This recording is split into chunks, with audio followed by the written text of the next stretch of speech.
Intelligence విషయంలో, intelligence gathering విషయంలో, అలాగే కౌంటర్ టెర్రరిజం వీటి విషయంలో అమెరికా కూడా మొసాద్ ముందు దిగదుడిపే, సిఐఏ కూడా ఎందుకు పనికిరాదని చెప్తూ ఉంటారు.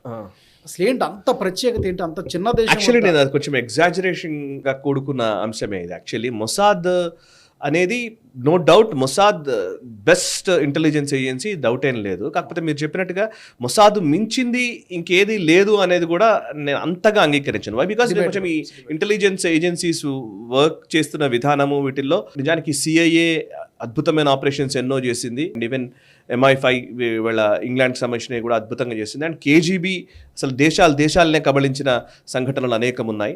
And even research and analysis wing భారతదేశపు రా కూడా ఏమీ తీసిపోలేదు. సమస్య ఇక్కడ మొసాద్ ఎందుకు ది బెస్ట్ అని అందరూ అనుకునేలా కనబడుతుంది అని అంటే, వాళ్ళు చేసిన ఆపరేషన్స్ వరకే ఆగిపోరు. వాళ్ళ ఆపరేషన్స్ని చాలా అద్భుతంగా నెరేట్ చేస్తారు, చాలా బాగా ప్రచారంలోకి కూడా తీసుకొస్తారు.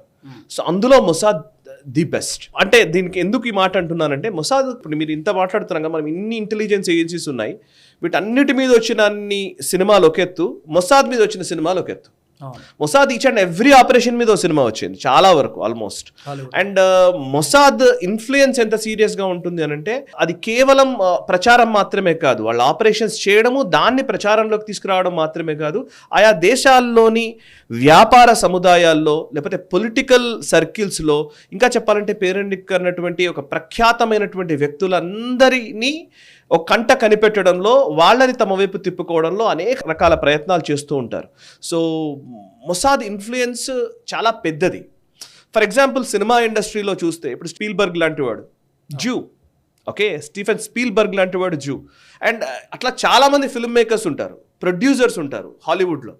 చాలామంది ఇజ్రాయెల్కి అనుకూలంగా ఉండేవాళ్ళు ఉంటారు, జూస్ ఉంటారు. ప్రపంచాన్నే వణికిస్తున్నటువంటి లేదా ప్రపంచాన్ని నడిపిస్తున్నటువంటి డీప్ స్టేట్ అంటుంటాం. సో డీప్ స్టేట్కి ఆద్యులైనటువంటి వ్యక్తులు అనేక మంది ఆనాటి రాత్షైల్డ్ ఫ్యామిలీ దగ్గర నుంచి, అంటే 18th 19th సెంచరీలో రాత్షైల్డ్ ఫ్యామిలీ అనేది యూరోప్లో బ్యాంకింగ్ సెక్టర్ని కబళించారు, పూర్తిగా వాళ్ళ కన్సర్న్లోకి తెచ్చుకున్నారు. ఇప్పుడు ఈ రోజున స్విస్ బ్యాంకులు, లేకపోతే బ్యాంక్ ఆఫ్ ఇంగ్లాండ్ కావచ్చు, జర్మనీ బ్యాంక్స్ కావచ్చు, ఆల్మోస్ట్ యూరోపియన్ బ్యాంక్స్ అన్నీ రాత్షైల్డ్ ఫ్యామిలీ కంట్రోల్లో ఉండేవి గతంలో. సో రాత్షైల్డ్ ఫ్యామిలీ జూ కుటుంబమే వాళ్ళది. సో వాళ్ళు యూదులే, ఓకే, కొంచెం ఆ భావజాలం నుంచి వచ్చింది. అండ్ ఆ రోజున్న రాత్షైల్డ్ దగ్గర నుంచి ఈ రోజున్న జార్జ్ సోరోస్ వరకు చాలామంది జూసే, ఈవెన్ జార్జ్ సోరోస్ కూడా జూవే. సో అంటే పాయింట్ ఏంటంటే, మొసాద్ చేసే ఆపరేషన్స్ చాలా కీలకమైనవి, నెవర్ బిఫోర్ ఎవర్ ఆఫ్టర్ అన్నట్టుగా అంత అద్భుతమైన ఆపరేషన్స్ చేస్తారు. అండ్ వాటిని చాలా సమర్థవంతంగా ప్రకటించుకుంటారు కూడా.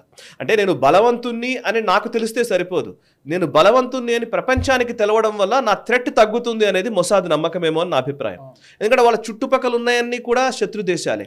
ఆ శత్రు దేశాల మధ్య వాళ్ళని మీద ఎప్పుడు ఎవడు దాడి చేస్తాడో తెలియని టైంలో, సో నేను అత్యంత బలవంతుణ్ణి అని ఎప్పటికప్పుడు ప్రూవ్ చేసుకుంటూ ఉండడం కూడా వాళ్ళ శత్రు మూకలని కొంతవరకు కంట్రోల్ చేయడానికి ఉపయోగపడుతుంది. సో ఆ నెరేటివ్లో, ఆ సైకలాజికల్ వార్ఫేర్లో మొసాద్ ఎప్పుడు విజయం సాధిస్తుంది. ఈ వీడియో మీకు నచ్చినట్టయితే లైక్ చేయండి, 10 మందికి షేర్ చేయండి, అలాగే కామెంట్ల రూపంలో మీ అభిప్రాయాలను మాతో పంచుకోండి. Nationalist hub group of channels ను సబ్స్క్రైబ్ చేసుకుని తెలుగునాట జాతీయవాద జర్నలిజాన్ని ప్రోత్సహించండి. ఈ వీడియో కింద ఉన్న బెల్ ఐకాన్ పై క్లిక్ చేయడం మర్చిపోవద్దు.